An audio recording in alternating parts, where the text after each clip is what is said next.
മഞ്ഞൾ വിരിഞ്ഞ പൂവിൻ്റെ പുതുപുത്തൻ വിശേഷങ്ങളിലേക്ക് എല്ലാവർക്കും സ്വാഗതം. അങ്ങനെ മല്ലികാമയും പ്രതിഭയും തമ്മിലുള്ള സംസാരം തുടരാണ് കേട്ടോ. മല്ലികാമ പറയുന്നുണ്ട്, ഒരു കാലത്ത് നീ എന്നോട് ശത്രുത കാണിച്ചിരുന്നു, അത് നല്ല രീതിയിൽ തന്നെ നീ എന്നോട് പ്രകടിപ്പിച്ചു. അപ്പോഴും എൻ്റെ മനസ്സിലൊന്നുമില്ലായിരുന്നു. ഒരിക്കലും മറക്കാൻ പാടില്ലാത്ത പലതും നീ എന്നോട് ചെയ്തു. അതൊന്നും ഞാനിപ്പോൾ ഓർത്തിരിക്കുന്നു പോലുമില്ല. അതും ഞാൻ മറന്നു എന്നൊക്കെ മല്ലികാമ പറയുമ്പോൾ പ്രതിഭ തിരിച്ച് പറയുന്നുണ്ട്, നീ മറന്നത് നിന്റെ വലിയ മനസ്സ്. പക്ഷെ ഞാനത് മറക്കാൻ പാടില്ലല്ലോ. അങ്ങനെ ചെയ്താൽ അത് ദൈവനിന്ദയാകും. ഇതെന്റെ രണ്ടാം ജന്മ. ഈ ജന്മത്തിൽ എനിക്ക് പലതും ചെയ്യാനുണ്ട്. അത് ഞാൻ ചെയ്യും. അതിനാ ഞാൻ ഇവിടെ നിൽക്കാൻ പോകുന്നത്.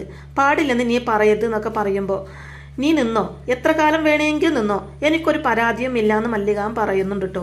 അപ്പൊ പ്രതിഭ മല്ലികാമയോട് ചേർന്നിരുന്നിട്ട് പറയുന്നുണ്ട്, ഇനി നമ്മൾ രണ്ടല്ല മല്ലികെ, ഒന്നാ. അതിന്റെ ശക്തി ആളുകൾ വൈകാതെ മനസ്സിലാക്കുമെന്ന് പറയുന്നുണ്ട് കേട്ടോ പ്രതിഭ.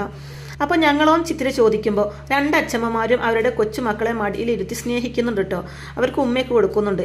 അതിനുശേഷം കാണിക്കുന്നത് ചിത്തിരിയെ മനഃപൂർവ്വം കൊടുക്കാനായിട്ട് ചിത്തിരിയുടെ അധ്യാപകൻ റസിയയുടെ പണവും വാങ്ങി പരീക്ഷാ ഹാളിൽ കുട്ടികളെല്ലാവരും എത്തുന്നതിന് മുമ്പ് തന്നെ അവിടെ എത്തുന്നുണ്ട്. അവിടെ വന്നിട്ട് രജിസ്റ്റർ നമ്പറൊക്കെ എല്ലാം നന്നായിട്ട് പരിശോധിച്ചതിന് ശേഷം ചിത്തിര പരീക്ഷ എഴുതാനിരിക്കുന്ന സ്ഥലം നോക്കി ആ ഡെസ്കിനടിയിൽ കോപ്പിത്തോണ്ട് വെച്ചിട്ട് പോവാണ് കേട്ടോ അയാള്. ഇതൊന്നും അറിയാതെ ചിത്തിര രാവിലെ തന്നെ എക്സാമിന് പോവാനുള്ള തയ്യാറെടുപ്പിലാണ്. എൻ്റെ ഈശ്വര, നീ ഇതുവരെ റെഡിയായില്ലേ? ചിത്തു, പരീക്ഷ തുടങ്ങുന്ന ദിവസമല്ലേ എന്നൊക്കെ മല്ലികാമ ചോദിക്കുമ്പോൾ ഞാൻ റെഡിയായിക്കൊണ്ടിരിക്കുക അച്ഛമ്മേ. അതിനിടയിലേ ഞാനൊരു കാഴ്ച കണ്ടു. അത് അച്ഛമ്മയും കൂടെ കാണണം. അതിനാ ഞാൻ ഇപ്പോൾ വന്നതെന്ന് പറഞ്ഞിട്ട് മല്ലികാമയെ കിച്ചണിലേക്ക് കൂട്ടിക്കൊണ്ട് പോവാണ്ട് ചിത്തിര. ഇതേ സമയം പ്രതിഭയാണെങ്കിൽ കിച്ചണിൽ തേങ്ങ ചിരകിക്കൊണ്ടിരിക്കുക കേട്ടോ. അപ്പോൾ മല്ലികാമ അത് കാണുന്നതും, എൻ്റെ ദൈവമേ, നീ എന്താ പ്രതിഭ ഈ കാണിക്കുന്നത്? ഇത്രയും ഭാരിച്ച ജോലിയൊന്നും ചെയ്യാൻ പാടില്ല എന്ന് നിനക്കറിയില്ലേ എന്ന് മല്ലികാമ ചോദിക്കുമ്പോൾ പ്രതിഭ പറയുന്നുണ്ട്, എനിക്കിപ്പോൾ ഒരു കുഴപ്പവുമില്ല.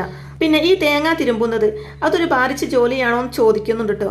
പിന്നെ രാവിലെ ദോശ ഉണ്ടാക്കിയിട്ടുണ്ട്, അത് കിച്ചേ തേങ്ങാ ചമ്മന്തിയും കൂടെ ഉണ്ടാക്കാമെന്ന് വെച്ചു എന്ന് പ്രതിഭ പറയുന്നതും, നീ ബ്രേക്ക്ഫാസ്റ്റ് ഉണ്ടാക്കിയോ? അപ്പോൾ ശ്രീജയോ എന്ന് മല്ലികാമ ചോദിക്കുമ്പോൾ എന്നോടൊന്നും ഉണ്ടാക്കണ്ടെന്ന് പറഞ്ഞു എന്ന് പറയുന്നുണ്ട് ശ്രീജ. അപ്പോൾ പ്രതിഭ പറയുന്നുണ്ട്, മനഃപൂർവ്വം പറഞ്ഞതാ. ഞാൻ വയ്യാതെ കിടന്നപ്പോൾ പറ്റി നോക്കി നീ എന്തൊക്കെ എനിക്കുണ്ടാക്കി തന്നു. അതിന് പകരമായിട്ട് ഞാൻ എന്തെങ്കിലും ചെയ്യണ്ടേ? അതിനാണ് ഞാൻ ഇന്ന് അടുക്കളയിൽ കയറിയത് എന്ന് പറയുന്നുണ്ട് പ്രതിഭ. അപ്പോൾ അത് കേട്ട് മല്ലികാമ പറയുന്നുണ്ട്, വേണ്ടായിരുന്നു പ്രതിഭ, നിന്നിൽ നിന്ന് ഞാൻ ഇതൊന്നും പ്രതീക്ഷിക്കുന്നില്ല എന്ന് മല്ലികാമ പറയുമ്പോൾ ഇനി പ്രതീക്ഷിക്കാത്ത എത്രയോ സംഭവങ്ങൾ നീ സാക്ഷിയാകാൻ പോകുക. അതിൻ്റെ തുടക്ക ഇപ്പോൾ കണ്ടതെന്ന് പറയുന്നുണ്ട്. തുടർന്ന്, ഞാൻ നിന്നോട് പറഞ്ഞല്ലോ, നിനക്ക് വേണ്ടി ചെയ്തു തരാൻ പറ്റുന്നതൊക്കെ ഞാൻ ചെയ്യുമെന്ന്. അത് എൻ്റെ ഒരു കടമയായിട്ടാണ് ഞാൻ കാണുന്നത്. നീ അത് വേണ്ടാന്ന് പറയരുത് എന്നൊക്കെ പ്രതിഭ പറയുമ്പോൾ, നീ മാറിയെന്ന് ഞാൻ അംഗീകരിച്ചല്ലോ, അത് പോരെന്ന് മല്ലികാമ തിരിച്ചു ചോദിക്കുന്നതും, പോരാ, ഞാൻ കാരണം പല നഷ്ടങ്ങളും സംഭവിച്ചിട്ടുണ്ട് നിനക്ക്. അതൊക്കെ ഞാനായിട്ട് തന്നെ നിനക്ക് നേടിത്തരും. ഇനിയുള്ള എൻ്റെ ജീവിതം നിനക്ക് വേണ്ടിയുള്ളതാ. ഇത്ര കാലം മുഴുവൻ ഞാൻ നിന്നെ ദ്രോഹിക്കായിരുന്നല്ലോ ചെയ്തത്. ഇനി ഞാൻ സ്നേഹിക്കാൻ പോവാ. എങ്ങനെ സ്നേഹിക്കണം എന്നൊക്കെ ഞാൻ നിശ്ചയിക്കാൻ പോകും. അതിലാരും കയറി ഇടപെടണ്ടെന്ന് പറയുന്നുണ്ട് കേട്ടോ പ്രതിഭ. തുടർന്ന് നിരഞ്ജനിയോടും ചിത്തിരിയോടുമായിട്ട് മേശക്കരികിൽ പോയിരിക്കാനും, ഇന്ന് പരീക്ഷയല്ലേ, ഞാൻ ഉണ്ടാക്കിയ ബ്രേക്ക്ഫാസ്റ്റ് കഴിച്ചിട്ട് പോയാൽ മതി. തുടർന്ന് മല്ലികാമയോടായിട്ട്, മല്ലിക, നീയും ചെന്നിരിക്കെ, ഒരുപാട് കാലമായില്ലേ ഞാൻ ഉണ്ടാക്കിയ ഭക്ഷണം നീ കഴിച്ചിട്ട്, ഇന്ന് ഞാൻ വിളമ്പിത്തരാം. ശ്രീജിയോടും ടേബിളിന് അടുത്ത് ചെന്നിരിക്കാൻ പറയുന്നുണ്ട് പ്രതിഭ. നിങ്ങൾ അവിടെ ചെന്നിരിക്കുമ്പോഴേക്കും ചമ്മന്തി കൂടെ റെഡിയാക്കി ഞാൻ അങ്ങ് വന്നേക്കാന്ന് പ്രതിഭ പറയുമ്പോൾ എല്ലാവരും കൂടെ യെസ് ടീച്ചർ എന്ന് പറയുന്നുണ്ട് കേട്ടോ. അങ്ങനെ അവരെല്ലാവരും കൂടെ ബ്രേക്ക്ഫാസ്റ്റ് കഴിക്കാൻ വേണ്ടി ടേബിളിൻ്റെ അടുത്ത് ചെന്നിരിക്കുകയാണ് കേട്ടോ. അപ്പോൾ എൻ്റെ അച്ഛമ്മയുടെ പിരി ലൂസായോ എന്നൊരു സംശയം എന്ന് നിരഞ്ജന പറയുമ്പോൾ, അതെ, ചിലരങ്ങനെയാ, ആത്മാർത്ഥത കൂടിയാൽ ഇങ്ങനെയൊക്കെ പെരുമാറുമെന്ന് പറയുന്നുണ്ട് കേട്ടോ മല്ലികാമ. ഇത് തട്ടിപ്പൊന്നും അല്ലല്ലോ എന്ന് ശ്രീജ ചോദിക്കുമ്പോൾ, ഞാനത് അങ്ങോട്ട് ചോദിക്കാൻ വന്ന ചോദ്യം. ഇത് തട്ടിപ്പൊന്നും അല്ലല്ലോ അല്ലേ എന്ന് നിരഞ്ജനിയും ചോദിക്കുമ്പോൾ, നിന്റെ അച്ഛമ്മയാണെന്ന് നിരഞ്ജനിയോട് പറഞ്ഞതിന് ശേഷം നിനക്ക് തോന്നുന്നുണ്ടോ ആ സംശയം എന്ന് ചിത്തിരയോടായിട്ട് മല്ലികാമ ചോദിക്കുമ്പോൾ, എല്ലാവർക്കും തോന്നിയ സ്ഥിതിക്ക് ചിത്തിര മറുപടി പറയുന്നതും മല്ലികാമ പറയുന്നുണ്ട്, എന്നാൽ ഒരാൾക്കും ഒരു സംശയവും വേണ്ട, പ്രതിഭ മാറിയത് തന്നെയാ. ഇതിലൊരു കള്ളവും ചതിയുമില്ല. പണ്ട് ചെയ്ത തെറ്റുകൾക്ക് അവളുടേതായ രീതിയിൽ പ്രായശ്ചിത്തം ചെയ്തുകൊണ്ടിരിക്കുക. ഇതിലാരും സംശയിക്കേണ്ടെന്ന് പറയുന്നുണ്ട് മല്ലികാമ. അങ്ങനെയാണെങ്കിൽ കുഴപ്പമില്ലാന്ന് നിരഞ്ജനയും പറയുന്നുണ്ട്. തുടർന്ന് മല്ലികാമ വീണ്ടും പറയുന്നുണ്ട്, എത്ര വർഷമായി ഞാൻ പ്രതിഭയെ കാണാൻ തുടങ്ങിയിട്ട് എനിക്കറിയാം അവളുടെ മനസ്സ്. പണ്ട് അവൾ എന്ത് ചെയ്താലും ഞാൻ വിശ്വസിക്കത്തില്ല. ഇപ്പോൾ അവൾ അങ്ങനെയല്ല, മാറിയത് തന്നെയാണെന്ന് പറയുമ്പോഴേക്കും പ്രതിഭ അങ്ങോട്ടേക്ക് ബ്രേക്ക്ഫാസ്റ്റും കൊണ്ട് അവരുടെ അടുത്തേക്ക് വരുന്നുണ്ട് കേട്ടോ. എന്നിട്ട് പറയുന്നുണ്ട്, ദേ ആരും എടുക്കരുത്, ഞാൻ വിളമ്പി തരാമെന്ന് പറഞ്ഞിട്ട് പ്രതിഭ തന്നെ എല്ലാവർക്കും വിളമ്പി കൊടുക്കുകയാണ്. ദേ കഴിച്ചിട്ട് അഭിപ്രായം പറയണേ, കുറേ കാലത്തിന് ശേഷം ഉണ്ടാക്കുന്നതാ, അതുകൊണ്ട് പാകമൊക്കെ തെറ്റിക്കാണും, അടുത്ത പ്രാവശ്യം നന്നാവുന്നൊക്കെ പ്രതിഭ പറയുമ്പോൾ മല്ലികാമ ദോശ കഴിച്ച് വായിൽ വെക്കാൻ കൊള്ളാത്ത രീതിയിൽ അഭിനയിക്കുന്നുണ്ട് കേട്ടോ. അപ്പോൾ എന്താന്ന് പ്രതിഭ ചോദിക്കുമ്പോൾ എല്ലാവരും തന്നെ മല്ലികാമയെ തന്നെ സംശയത്തോടെ നോക്കുന്നുണ്ട് കേട്ടോ. അപ്പോൾ മല്ലികാമ പറയുന്നുണ്ട്, ഒരു കുഴപ്പവുമില്ലല്ലോ, സൂപ്പറായിട്ടുണ്ട്, നല്ല രുചിയുണ്ട് എന്നൊക്കെ പറയുന്നുണ്ട്. അതെ, നല്ല രുചിയുണ്ട് എന്ന് ചിത്തിരിയും എനിക്കും ഇഷ്ടപ്പെട്ടു, പ്രത്യേകിച്ച് ചമ്മന്തി എന്ന് ചിത്തിരിയും പറയുമ്പോൾ അതെ ചമ്മന്തിക്ക് നല്ല രുചിയുണ്ട് എന്ന് ശ്രീജിയും പറയുന്നുണ്ട് കേട്ടോ. എനിക്ക് വിഷമാവോന്ന് കരുതി നുണ പറയുന്നുമല്ലല്ലോ എന്ന് പ്രതിഭ ചോദിക്കുമ്പോൾ ഒരിക്കലുമല്ല, നീ ഉണ്ടാക്കിയ ഭക്ഷണം വളരെ നന്നായിട്ടുണ്ട് എന്ന് പറയുന്നുണ്ട് മല്ലികാമ. അപ്പോൾ താങ്ക്സ് ഒക്കെ പറയുന്നുണ്ട് കേട്ടോ പ്രതിഭ. തുടർന്ന് മല്ലികാമ പറയുന്നുണ്ട്, ദേ നീയും കൂടെ ഇരിക്കുക, നമുക്ക് എല്ലാവർക്കും കൂടെ ഒരുമിച്ച് കഴിക്കാമെന്ന് മല്ലികാമ പറയുന്നതും അതെ ഇരിക്കച്ചമ്മയും നിരഞ്ജനിയും പറയുമ്പോൾ ഞാൻ പിന്നെ കഴിച്ചോളാന്ന് പ്രതിഭ പറയുന്നതും ഉടനെ തന്നെ മല്ലികാമ ഇരിക്കടി അവിടെ എന്ന് പറഞ്ഞ് ദേഷ്യപ്പെടുമ്പോൾ പ്രതിഭയടക്കം എല്ലാവരും ഞെട്ടുന്നുണ്ട് കേട്ടോ. വീണ്ടും മല്ലികാമ പറയുന്നുണ്ട്, ഇന്ന് മുതൽ നീ എൻ്റെ അടിമയാ, ഞാൻ എന്ത് പറഞ്ഞാലും നീ അതുപോലെ തന്നെ അനുസരിക്കണം, ഇല്ലെങ്കിൽ നിന്നെ ഞാൻ ശിക്ഷിക്കുന്നൊക്കെ മല്ലികാമ പറയുമ്പോൾ അയ്യോ ശിക്ഷിക്കൊന്നും വേണ്ടായേ, ഞാൻ അനുസരിച്ചോളാന്ന് പറഞ്ഞിട്ട് പ്രതിഭയും അവരുടെ കൂടെ ഇരുന്ന് ഭക്ഷണം കഴിക്കുകയാണ് കേട്ടോ. അപ്പോൾ എങ്ങനെയുണ്ടെന്ന് മല്ലികാമ പ്രതിഭയോടായിട്ട് ചോദിക്കുമ്പോൾ കുഴപ്പമില്ലാതില്ല എന്ന് പ്രതിഭ പറയുന്നതും നന്നായിട്ടുണ്ട് എന്ന് പറയുന്നുണ്ട് കേട്ടോ. എന്ന് കരുതി മേഡം കിച്ചണിൽ കയറി എല്ലാ ദിവസവും കുക്ക് ചെയ്യുന്നും വേണ്ട, അതിനിവിടെ ശ്രീജയുണ്ട് എന്ന് പറയുന്നുണ്ട് കേട്ടോ മല്ലികാമ. അങ്ങനെ അവരെല്ലാവരും കൂടെ സന്തോഷത്തോടെ ഇരുന്ന് ബ്രേക്ക്ഫാസ്റ്റ് കഴിക്കുകയാണ് കേട്ടോ. അതിനുശേഷം ചിത്തിരിയും നിരഞ്ജനയും കൂടി പരീക്ഷയ്ക്ക് പോവാൻ റെഡിയായി വരികയാണ് കേട്ടോ. രണ്ടുപേരും രണ്ടച്ഛമ്മമാരുടെയും അനുഗ്രഹം വാങ്ങുന്നുണ്ട്. നന്നായി വരും, ആഗ്രഹിച്ചതൊക്കെ നടക്കും, പരീക്ഷ നന്നായിട്ട് എഴുതാൻ പറ്റണം, ആഫ്റ്റർ എക്സാം ഒന്നുകൂടെ റീചെക്ക് ചെയ്തേക്കണം എന്നൊക്കെ ഓർമ്മപ്പെടുത്തി കൊടുക്കുന്നുണ്ട് മല്ലികാമ. തുടർന്ന് രണ്ടച്ഛമ്മമാരും രണ്ടുപേർക്കും ഉമ്മയൊക്കെ കൊടുത്തതിന് ശേഷം സന്തോഷത്തോടെ പരീക്ഷയ്ക്ക് പറഞ്ഞു വിടുകയാണ് കേട്ടോ. റസിയയുടെ ചതി അറിയാതെ അങ്ങനെ എല്ലാവരും നേരത്തെ തന്നെ പരീക്ഷാ ഹാളിൽ പ്രവേശിക്കുകയാണ്. അങ്ങനെ അവിടെ വന്ന് കുറച്ചു നേരം നോക്കിയും വായിച്ചൊക്കെ ഇരിക്കുന്നുണ്ട്. അപ്പോഴേക്കും ആ അധ്യാപകൻ റസിയക്ക് വേണ്ടി ചിത്തിരിയെ ചതിക്കാനിരിക്കുന്ന ആ അധ്യാപകനുണ്ടല്ലോ അങ്ങോട്ട് വരുന്നുണ്ട് കേട്ടോ. അപ്പോൾ ചിത്തിരിയെ കൊടുക്കാനുള്ള എല്ലാ കാര്യങ്ങളും നേരത്തെ തന്നെ ഏർപ്പാട് ചെയ്തു വെച്ചിട്ടുണ്ടല്ലോ അയാൾ. അതിൻ്റെ ആത്മവിശ്വാസവും വേണ്ടുവോളം അയാൾക്കുണ്ട്. അങ്ങനെ അയാൾ ക്വസ്റ്റ്യൻ പേപ്പറും ആൻസർ ഷീറ്റും ഒക്കെ എല്ലാവർക്കും കൊടുക്കുന്നുണ്ട്. അയാളാണെങ്കിൽ ഒന്നും അറിയാത്ത രീതിയിൽ നിൽക്കുന്നുണ്ട്. ക്വസ്റ്റ്യൻ കാണുമ്പോൾ തന്നെ ചിത്തിരയ്ക്ക് ഒത്തിരി സന്തോഷമാവുന്നുണ്ട് കേട്ടോ. കാരണം എല്ലാ ക്വസ്റ്റ്യൻ്റെയും ആൻസർ ചിത്തിരയ്ക്ക് അറിയാം. പ്രാർത്ഥനയോട് കൂടി തന്നെ ചിത്തിര പരീക്ഷ എഴുതാൻ തുടങ്ങുന്നു. ഇതേ സമയം തന്നെ നിരഞ്ജനിയെയും കാണിക്കുന്നുണ്ട്. അവൾക്കാണെങ്കിൽ അത്രയ്ക്ക് ആത്മവിശ്വാസം പോരാ, തല പെരിക്കുന്നത് പോലെയൊക്കെ തോന്നുന്നുണ്ട് നിരഞ്ജനയ്ക്ക്. അവളാണെങ്കിൽ ക്വസ്റ്റ്യനൊക്കെ നോക്കി ആകെ വിഷമിച്ചിരിക്കുകയാണ്. എന്തായാലും എല്ലാവരും പരീക്ഷ എഴുതാൻ തുടങ്ങാൻ കേട്ടോ. അങ്ങനെ പരീക്ഷ എഴുതി തുടങ്ങി ഒരു 5 മിനിറ്റ് കഴിയുമ്പോഴേക്കും സ്ക്വാഡാണെന്നും പറഞ്ഞ് 2 പേര് അവിടേക്ക് വരുന്നുണ്ട്. ആരും കോപ്പി അടിക്കാനും ശ്രമിക്കുന്നില്ലല്ലോ അല്ലേ എന്ന് ചോദിക്കുമ്പോൾ കുട്ടികളെല്ലാവരും കൂടെ ഇല്ലാന്ന് പറയുന്നുണ്ട് കേട്ടോ. കോപ്പി അടിച്ചാലുള്ള ശിക്ഷ കഠിനമായിരിക്കും, ഡീബാർ ചെയ്യും, പിന്നെ നിശ്ചിത കാലത്തേക്ക് പരീക്ഷ എഴുതാൻ പറ്റില്ല എന്നൊക്കെ സ്ക്വാഡ് പറയുമ്പോൾ അതിന് ഞങ്ങൾ ആരും കോപ്പി അടിക്കുന്നില്ലല്ലോ സർ എന്ന് ചിത്തിര പറയുന്നതും വെരി ഗുഡ്, ആത്മവിശ്വാസത്തോടെയുള്ള ഇത്തരം മറുപടികളാണ് ഒരു നല്ല സ്റ്റുഡൻറ്റിൻ്റെ ലക്ഷണം എന്ന് പറയുന്നതിന് ശേഷം അവർ 2 പേരും കൂടെ ചെക്കിംഗ് തുടങ്ങാൻ കേട്ടോ. എന്തായാലും ഇവരൊക്കെ റസിയയുടെ ടീമാണല്ലോ, മനഃപൂർവ്വം ചിത്തിരിയെ കൊടുക്കാൻ വേണ്ടി വന്നവരും. അങ്ങനെ അവർ ഫ്രണ്ട് ബെഞ്ചിൻ്റെ ഭാഗത്ത് വന്നിട്ട് അവിടെയൊക്കെ ചെക്ക് ചെയ്യുന്നുണ്ട്. ആ ഫ്രണ്ട് ബെഞ്ചിൽ തന്നെയാണ് ചിത്തിരി ഇരിക്കുന്നതും.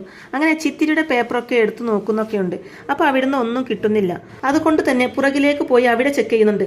എന്നിട്ട് വീണ്ടും ചിത്തിരിയുടെ അടുത്തേക്ക് തന്നെ വന്നിട്ട് ഒരു ഡ്രാമ പോലെ ചിത്തിര പരീക്ഷ എഴുതുന്ന ഡെസ്കിൻ്റെ താഴെ നന്നായിട്ട് നോക്കുന്നുണ്ട്. അപ്പോഴേക്കും ഒരു പിടി കോപ്പി തുണ്ടുകളാണ് കേട്ടോ അയാൾക്ക് കിട്ടിയിട്ടുള്ളത്. അത് കണ്ട് ചിത്തിര പോലും ആകെ ഞെട്ടി നിൽക്കുകയാണ്.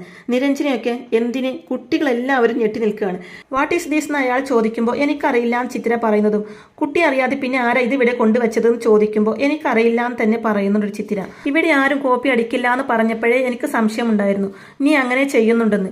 പരീക്ഷ എഴുതിയതൊക്കെ മതി എന്നൊക്കെ അയാൾ പറയുമ്പോൾ സർ ഞാൻ കോപ്പി അടിച്ചിട്ടില്ല എന്ന് പറയുന്നുണ്ടെങ്കിലും തെളിവുകൾ സഹിതമാണ് ഞങ്ങൾ പിടികൂടിയിരിക്കുന്നത്, അതിന് എല്ലാ കുട്ടികളും സാക്ഷിയുമാണ്. എന്നിട്ടും എങ്ങനെ ഉളുപ്പില്ലാതെ പറയാൻ കഴിയുന്നു കോപ്പി അടിച്ചിട്ടില്ല എന്ന്?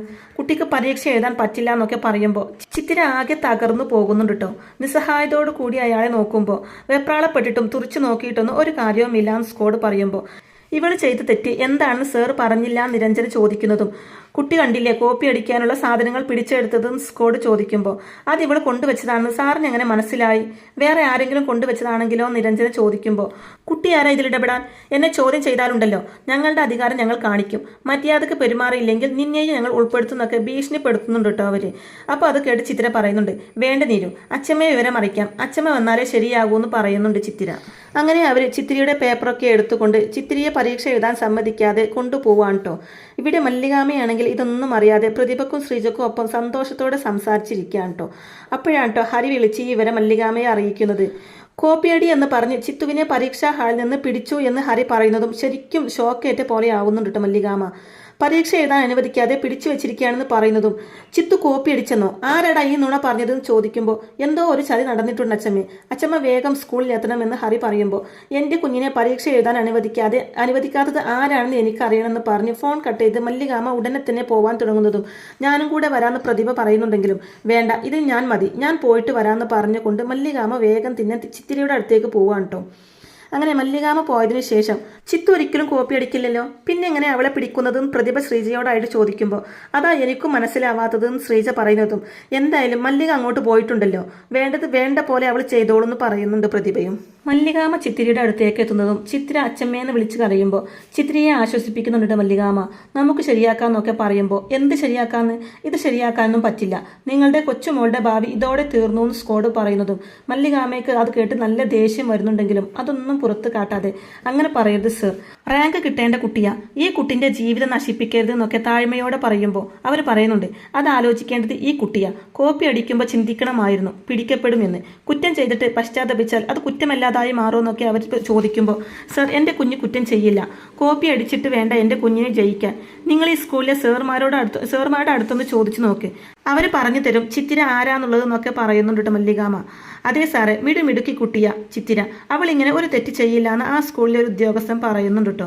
അപ്പോൾ അത് കേട്ട് സ്കോഡ് പറയുന്നുണ്ട് അതൊന്നും അറിയേണ്ട ബാധ്യത ഞങ്ങൾക്കില്ല, തെളിവ് സഹിതമാണ് ഞങ്ങൾ കോപ്പിയടി പിടിച്ചത്, അത് ഞാൻ റിപ്പോർട്ട് ചെയ്യും, ക്ലീൻ എവിഡൻസ് ഉള്ള സ്ഥിതിക്ക് പരീക്ഷ എഴുതാൻ ബുദ്ധിമുട്ടാകുന്നൊക്കെ അവർ പറയുന്നത് കേട്ട് സർ ഇങ്ങനെ പറയരുത്, ദയവ് ചെയ്ത് ഞങ്ങൾ പറയുന്നത് ഒന്ന് വിശ്വസിക്കുന്നൊക്കെ മല്ലികാമ്മ വീണ്ടും ദയനീയ ഭാവത്തോടു കൂടി പറയുമ്പോൾ ഞാൻ ചെയ്യുന്നത് എൻ്റെ ഡ്യൂട്ടിയാണ്, ഇത് ഞാൻ ചെയ്യും, നിങ്ങളുടെ കുട്ടിക്ക് വേണ്ടി ഈ നാട്ടിലെ നിയമങ്ങളൊന്നും മാറ്റി എഴുതാൻ എന്നെ കൊണ്ട് പറ്റില്ല എന്നൊക്കെ അവർ പറയുന്നതും ഇതുവരെ ദയനീയ ഭാവത്തിൽ സംസാരിച്ചിരുന്ന മല്ലികാമ്മ തൻ്റെ തനി സ്വഭാവം പുറത്തെടുക്കാൻ കേട്ടോ. വേണ്ട, താൻ തൻ്റെ വാശിയിൽ ഉറച്ചു നിന്നോ, റിപ്പോർട്ട് ചെയ്യേ ഡിബാർ ചെയ്യേ എന്ത് വേണമെങ്കിലും ചെയ്തോ, പക്ഷേ എൻ്റെ കുട്ടി തെറ്റ് ചെയ്യാത്തത് കൊണ്ട് താൻ ഉണ്ടാക്കുന്ന സകല പ്രശ്നങ്ങളിൽ നിന്നും എൻ്റെ മോളെ ഞാൻ രക്ഷിക്കുന്നു പൊട്ടിത്തെറിച്ചു കൊണ്ട് പറയുന്നുണ്ട് മല്ലികാമ്മ.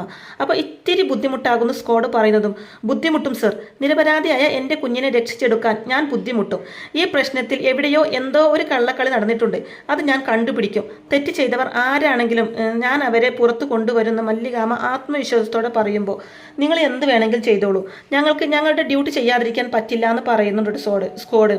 തുടർന്ന് ചിത്തിരിയോട് ആ പേപ്പറിൽ ഒപ്പിടാൻ പറയുമ്പോൾ മല്ലികാമ്മ ഒപ്പിട്ട് കൊടുക്കാൻ പറഞ്ഞത് പ്രകാരം ചിത്തിര ആ പേപ്പറിൽ ഒപ്പിട്ട് കൊടുക്കുന്നുണ്ട്. തുടർന്ന് അവരെ ഒന്ന് രൂക്ഷമായി നോക്കിയതിനു ശേഷം മല്ലികാമ്മ ചിത്തിരിയെയും കൂട്ടി അവിടെ ഒന്നും പോവാണ്. മല്ലികാമ്മ പോയതിനു ശേഷം അവർ പരസ്പരം നോക്കി ചിരിക്കുന്നുണ്ട് കേട്ടോ, തങ്ങളുടെ പ്ലാൻ സക്സസ് ആയി എന്നുള്ള രീതിയിൽ. അതിനുശേഷം എന്തായി സ്കൂളിലെ അവസ്ഥ എന്ന് റസിയ CI ബാലകൃഷ്ണനോടായിട്ട് ചോദിക്കുമ്പോൾ ഇതുവരെ നമ്മൾ പ്ലാൻ ചെയ്ത പോലെ തന്നെ നടന്നു, ചിത്തിരിയെ പിടിച്ചു, തെളിവും കണ്ടെത്തി, പരീക്ഷ എഴുതാൻ സമ്മതിക്കാതെ ക്ലാസ് റൂമിൽ നിന്നും പുറത്താക്കി എന്ന് പറയുന്നുണ്ട്. തുടർന്ന് പക്ഷേ വിവരം അറിഞ്ഞ് ആ മല്ലിക അവിടെ എത്തി, അവർ ഈ പ്രശ്നത്തിൽ ഇടപെട്ടിട്ടുണ്ടെന്ന് CI പറയുന്നതും അതുകൊണ്ട് എന്ത് പ്രയോജനം, കോപ്പി അടിച്ച് പിടിച്ചതിന് മല്ലികക്ക് എന്ത് ചെയ്യാൻ പറ്റുന്ന റസിയ ചോദിക്കുമ്പോൾ നമ്മൾ നോക്കുമ്പോൾ ഒന്നും ചെയ്യാൻ പറ്റില്ല, പക്ഷേ മല്ലികയാണ് ആള്, ആരും കാണാത്ത വഴികൾ അവർ കാണും, അതിലൂടെ അവർ ആ പ്രശ്നം പരിഹരിക്കുകയും ചെയ്യുമെന്ന് പറയുന്നുണ്ട് CI. ഈ കേസിൽ പറ്റുമെന്ന് എനിക്ക് തോന്നുന്നില്ല, ഇതിൽ അവർ പെടും, സ്ക്വാഡിലെ ഉദ്യോഗസ്ഥർ എഴുതി കൊടുക്കുന്ന പോലെ ഇരിക്കും ഡിപ്പാർട്ട്മെന്റിലെ നടപടി, ഡിബാർ ഉറപ്പല്ലേ, ചിത്തിരിയുടെ പഠനം ഇതോടെ തീർന്നു എന്ന് റസിയ ആത്മവിശ്വാസത്തോടെ പറയുന്നതും ഉറപ്പിക്കാൻ വരട്ടെ മേഡം, മല്ലികയുടെ നീക്കങ്ങൾ കൂടി അറിഞ്ഞിട്ടേ നമുക്ക് എന്തെങ്കിലും പറയാൻ പറ്റുമെന്ന് പറയുന്നുണ്ട് CI. മല്ലികക്ക് എന്ത് ചെയ്യാൻ പറ്റുന്ന താനീ പറയുന്നത്, മല്ലിക ആരാടോ, ദൈവങ്ങൾക്ക് പോലും പരിമിതികളുണ്ട്, പിന്നല്ലേ മല്ലിക എന്ന് പറയുന്നുണ്ട് റസിയ. അപ്പോൾ CI പറയുന്നുണ്ട് പണ്ട് ഈ മല്ലിക കുറച്ചു കാലം ആഭ്യന്തരമന്ത്രിയായിരുന്നു എന്ന് പറയുന്നതും അതുകൊണ്ട് അവരുടെ പൊളിറ്റിക്കൽ സ്വാധീനം ഉപയോഗിക്കുമെന്ന്, അതത്ര എളുപ്പമല്ല ഈ കേസിൽ, വാർത്ത ലീക്കായാൽ എല്ലാവരും നാറും, മല്ലികയെ തൊട്ടവരും നാറും, അതുകൊണ്ട് സർക്കാരിന്റെ ഭാഗത്തു നിന്നുള്ള സഹകരണം വളരെ കുറവായിരിക്കും, അതോർത്ത് താൻ പേടിക്കേണ്ടെന്ന് റസിയ പറയുമ്പോൾ എന്തും ഒറ്റയ്ക്ക് നേടാൻ ചങ്കൂറ്റമുള്ളവരാ ഈ മല്ലിക, ഇതിനു മുമ്പും അവർ പല വിഷയങ്ങളിലും ഏർപ്പെട്ടിട്ടുണ്ട്, ഒരു സ്ത്രീക്ക് ഇങ്ങനെയൊക്കെ ചെയ്യാൻ പറ്റുമോ എന്ന് നമ്മളെ എല്ലാവരെയും അത്ഭുതപ്പെടുത്തുന്ന വിധത്തിൽ അവർ പലതും ചെയ്തിട്ടുണ്ടെന്നൊക്കെ CI പറയുന്നത് കേട്ട് താൻ എന്നു മുതൽ അവരുടെ ആരാധകനായി മാറിയത് എന്ന് റസിയ തിരിച്ചു ചോദിക്കുമ്പോൾ അതുകൊണ്ടല്ല മേഡം, സത്യമായിട്ട് തന്നെ പറയണല്ലോ, മല്ലികയുടെ ജീവിതത്തിലെ ഏറ്റവും വലിയ സ്വപ്നമായിരുന്നു ചിത്തിരിയുടെ IAS, അത് നഷ്ടപ്പെടുന്നു എന്ന് കണ്ടാൽ അവർ വെറുതെ ഇരിക്കില്ല, ഏത് വിധേയനെയും അവരത് പൊളിക്കാൻ നോക്കുമെന്ന് പറയുന്നുണ്ട് കേട്ടോ CI ബാലകൃഷ്ണൻ.